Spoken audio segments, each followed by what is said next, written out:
One message I want you guys to get from this video is to buy and wear your watches just for yourself and no one else. Let's go.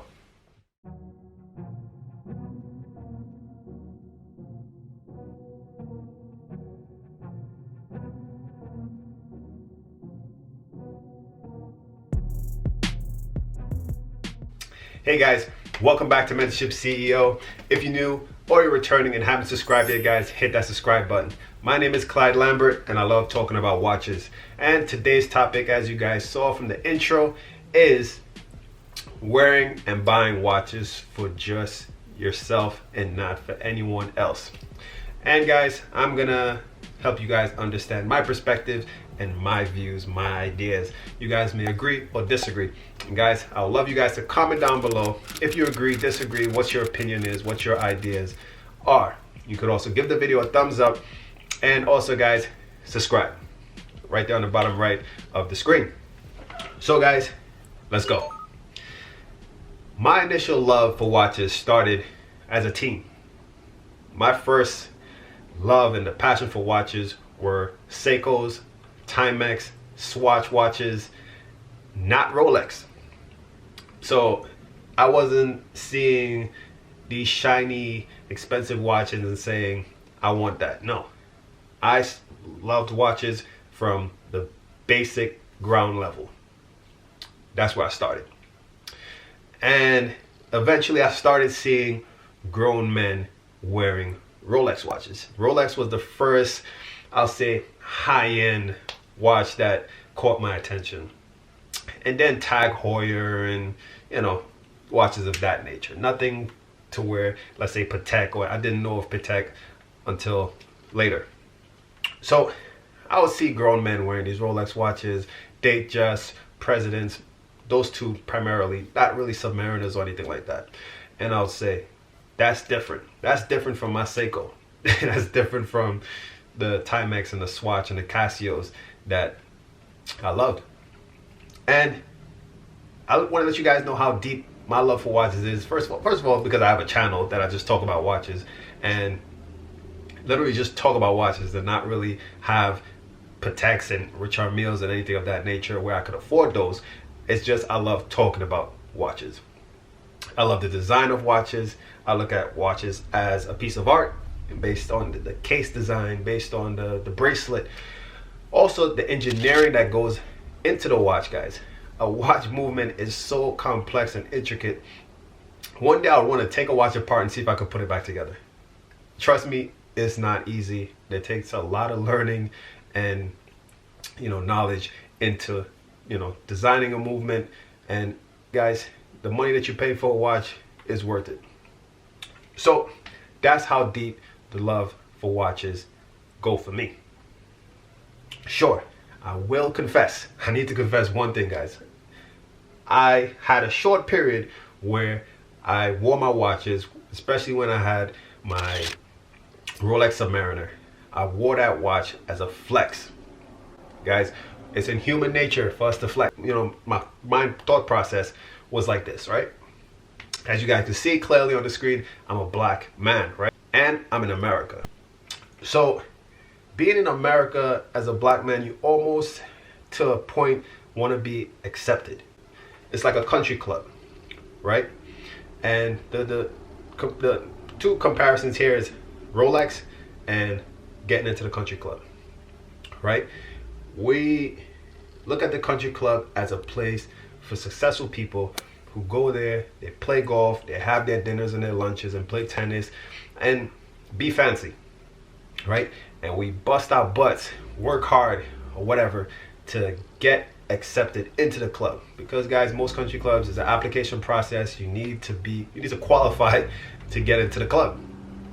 Same thing with a Rolex. You need to bust your butt, work hard to purchase that watch.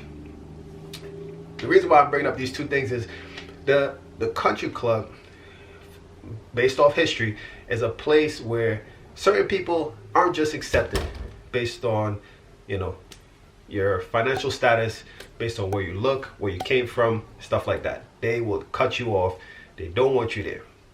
So it's like, why work so hard to try and get into this place where people would prejudge you and don't really want you there. Same thing with the Rolex. You're working hard, you're trying to achieve this watch, and at the end of the day, you wear the watch and people just don't care. Or they just look at you and think negatively about you. Oh, he probably just stole the watch. Oh, he probably does or sell drugs or whatever the case may be to get the watch. There's just no, they're not giving you the benefit of the doubt even, you know. They're not saying, oh, he must be successful because he worked hard, he went to school, he's highly educated, anything of that nature.